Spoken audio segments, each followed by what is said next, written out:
Biri vardı, biri yoxdu.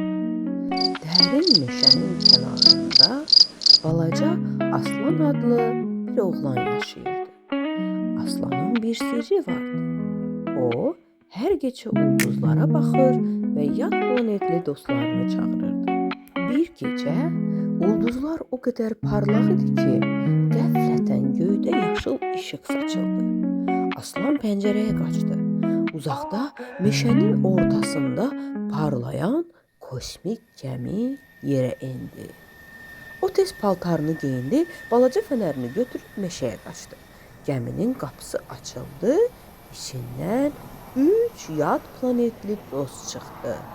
Zuzu, Lolo və Mimi. Zuzu başı böyük, bədəni mavi, istədiyi hər şeyi işığa çevirə bilirdi.